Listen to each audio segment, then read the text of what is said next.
All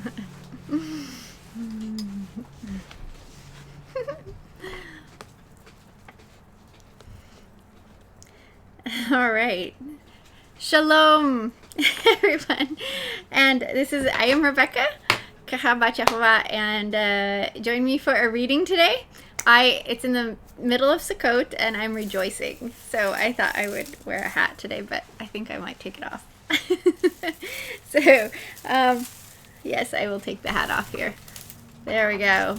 All right. So today we are going to read. I felt like I wanted to read where Yahshua has been over the course of the fall feast. So the most fabulous way to find out where our rabbi, our Messiah, our King has been over the fall feast is to get the chronological Gospels, the acceptable year of the Lord, the life and 70-week ministry of the Messiah. And it's so wonderful because it's chronological, so you can actually see where he was during the feast. You can see his movements throughout that 70 weeks that he entered ministry, where he was doing ministry for those 70 weeks. And so, maybe many of you think it was a 3-year ministry, but it actually wasn't. It was 70 weeks, and this will help you understand how that is. Okay, so all I wanted to do today was read. I wanted to start back at Yom Teruah. So it's the Feast of Sukkot right now, and I just want to know where Yahshua has been over the course of this the fall feast when he was here. So we're looking at his basically he's got mikvah last spring in at the head of the year, and then he was driven into the wilderness, and he came out, and then he started his ministry. So you can see where he is in all these feasts, and this happens to be the account of where he was during these feasts. And coming up Pesach, he will be sacrificed. So let's see what he was doing and what he said and what he spoke about. I'm going to go ahead and just start reading. That is what this show is about. I just want to read to you and call it good. So here we go. Okay, so I'm just going to read about Yom Teruah this time, and I will continue next week after Shabbat. All right, Yom Teruah through the last great day, 4027. All right. Okay, so this will be a short one. And it's interesting that actually I was going to actually back up a couple days before Yom Teruah in here, because you can see what he was doing before Yom Teruah heading up to it, which is super cool, because you see that the Yohanan is executed, then the 12 disciples return to meet Yahshua. He feeds the 5,000 though, so I love it because he feeds. He throws a party. He throws a banquet. He throws this amazing feast right before Yom Teruah. Let's see, what is this? 2 days. So the 20th day of the 6th month, he throws this feast. That's what I like to call it, because we like to throw a banquet for Yom Teruah. And come to find out, my brother threw a banquet of his own kind a couple days before Yom Teruah. So I think that is super cool. And this is where all 4 Gospels line up right there at the feeding of the 5,000 is the event that's mentioned in all 4 Gospels that they've kind of done a register point to figure out where he was throughout the rest of the time. And then, what he was talking about prior to that, I mean, he teaches on the last day and the resurrection, the Shabbat before the Day of Trumpets. So here we see in John 6:25-65 that he's teaching about the last day. He's teaching about the resurrection. So what is so amazing is that you can look at what Yahshua, what he was preaching on, what he was teaching on, and he is like interpreting the feast. He's telling us what the important parts of what the important things about these feasts are. At least what is recorded at this, so I think that's awesome, because you look at the Feast of Trumpets and you're like, what is this about? There's not a whole lot about what it is in the Torah, and you look at what Yahshua said right around that time, and he's talking about life, he's talking about resurrection, he's talking about the last day. So super cool. So let's just start reading here. So if you want to, you can back up and read about the couple days before Yom Teruah, but I'm going to start right here. So event 108, Yom Teruah, the Day of Trumpets, begins at sundown at the end of the Sabbath, the weekly Sabbath. High Sabbath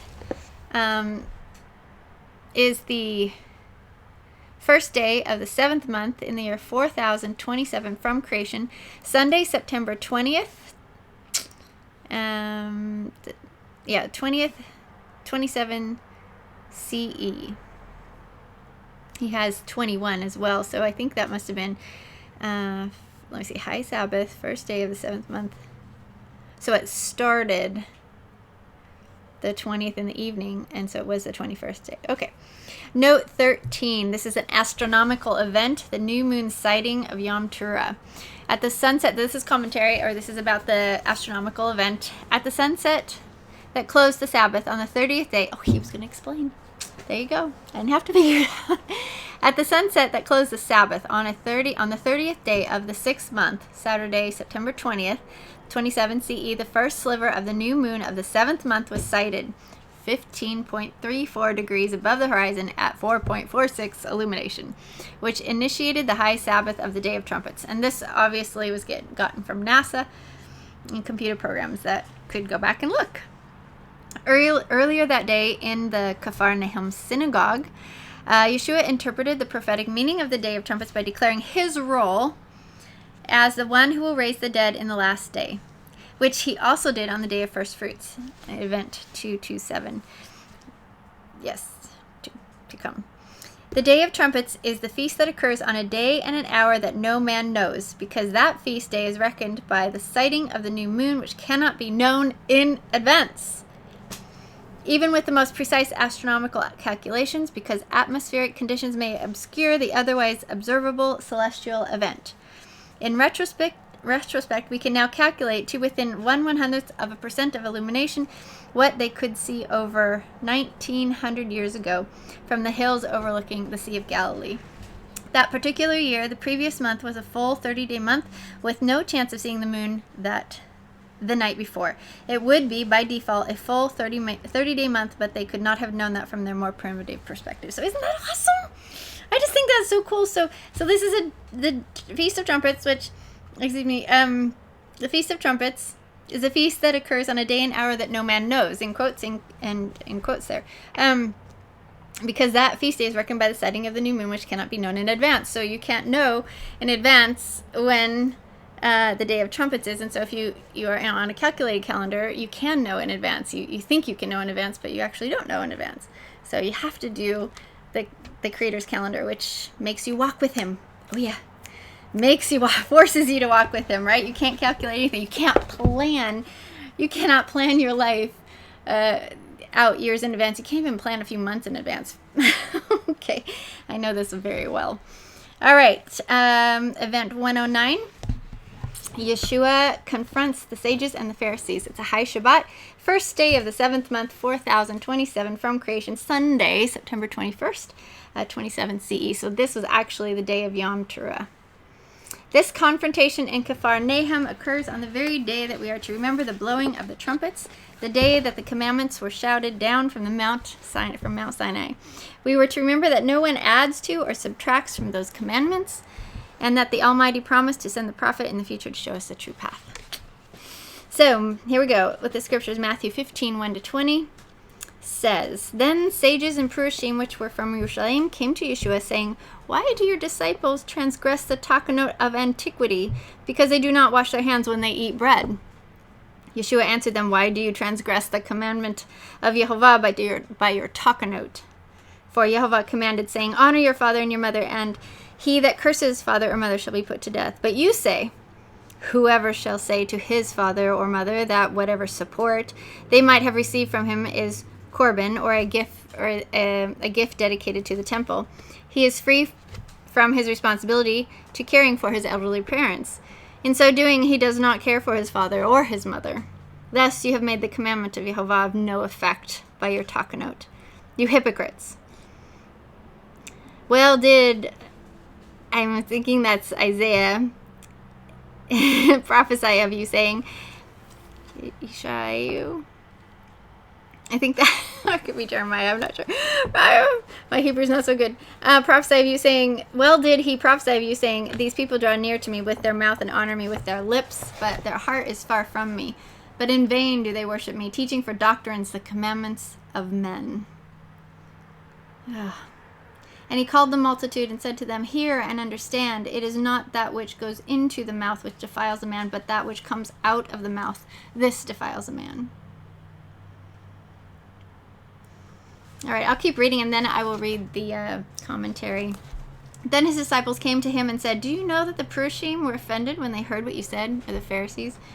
Yahshua answered, every plant which my heavenly Father has not planted shall be rooted up. Leave them alone. They are blind leaders of the blind. And if the blind lead the blind, both shall fall into the ditch. Then Kepha asked, declare this parable to us. Yahshua responded, are you so without understanding? Do you not understand that whatever enters into the mouth goes out into the belly and goes out in the natural way? But those things which proceed out of the mouth come forth from the heart, and they defile a man. Out of the heart proceeds evil thoughts, murders, adulteries, fornications, thefts, false witnesses, and blasphemies. These are the things which defile a man, but to eat with unwashed hands does not defile a man. Okay, so he has quite a bit of, a little bit of commentary here on this. So let me just read a little bit of this. The ancient Hebrew text of Matthew's Gospel states plainly that the followers of Yahshua are commanded to not follow the takanot of the Pharisees' oral Torah. The Encyclopedia Judiciae defines takanot as rules enacted by the Pharisees that change or negate biblical law. Yet the Torah repeatedly instructs us that no one is ever allowed to either add to the commandments or diminish from them. Deuteronomy 4:2 and Deuteronomy 12:32. The takanot of the Pharisees, or any religion for that matter, is a violation of the Torah, and sin is the violation of the Torah. 1 John 3:4. Yahshua clearly and pointedly commanded his disciples do not follow the takanot of the Pharisees, and gave added clarification in his last message to Israel recorded in Matthew 23. The Pharisees were offended when Yahshua confronted them on this issue on the Day of Trumpets. They threatened to kill him if he showed up in Jerusalem for the Feast of Sukkot in 2 weeks, in John 7:1. We see that. Yahshua violated... oh man, I don't even know what that word is. I don't know what that word is. It's vehemently, like, with a lot of chutzpah, violated the man-made rules of the Pharisees at every turn. That is why they started making plans to kill him at Shavuot, which you see in John 5:1-47. When he healed a man and then immediately commanded them to... Okay, so that's why they started making plans to kill him at Shavuot, when he healed a man and then immediately commanded him to break the law of Eruv by picking up his mat on the Sabbath and carrying it away. If we miss this one principle, we have missed the entire teaching ministry of the Messiah who came to declare the truth that sets men free from the bondage of religion. All right, and then there's a full explanation of the takanot, what takanot is later on in here. In event 174, he goes into more detail. I just want to mention, too, is that the team that put this together, in the front of the script, in front of this book, they have kind of like a key where it shows you, where is it? They have a key that shows you what things they have added. Like if they add anything, then they have put it in brackets. If other things are in italics, and this sort of thing. So italics, and they've included the holy name. So he in here they explain kind of some graphical stuff, graphics. I don't even know how to describe it. Some things in here as you're reading, you'll see, oh, that's italics. Is that added? And you can find out what that actually, what that means. And some things are in quotes. I mean, some things are in brackets, and so you can figure out what that means. But anyway, I will leave it to you to actually purchase this book and read it for yourself. But let's read the very same account in Mark. That's why I love this. It's all the accounts are together in the same place, going at the same speed in the same place in his life. So Mark 7:1 starts, because sometimes the other gospel writers give a different point of view. So let's look at Mark 7:1. Then the Purushim and notable sages came from Jerusalem to confront Yahshua. When they saw some of his disciples eat bread with defiled, ceremonially washed hands. Remember, that's how, you wash this hand and that sort of. So it's a ceremonial wash. They're not talking about scrubbing your hands with soap. Okay? I was, yeah. I once threw, I won't tell you where, I'm just going to tell you, I once threw a Shabbat dinner. Actually, Isaac and the girls and I threw a Shabbat dinner. And so right before everyone came to the table, I said, okay, everybody go wash your hands. And I had a very, a young man who really was into a lot of Messianic Jewish traditions, and so he jumped up and he said, okay, everybody, I'll teach you how. So he took everybody into the bathroom and showed that he had one of those pitchers, and they washed their hands like that. I was not happy, because I meant with soap and water, just because we passed bread and we didn't want, everybody's dirty hands on the bread. You want it cleaned. So anyway, that's what Yahshua is upset about here. Okay. Let me just read. I'll just read. Shh, Rebekah, just read. When they saw some of his disciples eat bread with defiled, ceremonially unwashed hands, they found fault, because the Purushim and all their adherents hold to the takana of their sages and do not eat unless they wash their hands according to their tradition. When they come from the market, unless they wash according to their tradition, they do not eat, and they do so many other things which they themselves have decided to observe, such as the ceremonial washing of cups and pots, the brass vessels, and the tables. Then the Purushim and the sages asked him, why do your disciples not walk according to the takana of the sages, but eat bread with unwashed hands? He answered them, well has Yeshayahu prophesied of you hypocrites. Well has he prophesied of you hypocrites, as it is written, these people honor me with their lips, but their hearts are far from me. In vain do they worship me, teaching for doctrines the commandments of men, for laying aside the commandment of YHVH, you hold the takanot of men, such as the washing of pots and cups, and many other similar things you do. With full knowledge you reject the commandment of Yehovah, that you may keep your man-made takanot. Ooh, I love him. I so love him. He so rocks. With full knowledge you reject the commandment of Yehovah, that you may keep your man-made takanot. Doesn't that sound like people you know?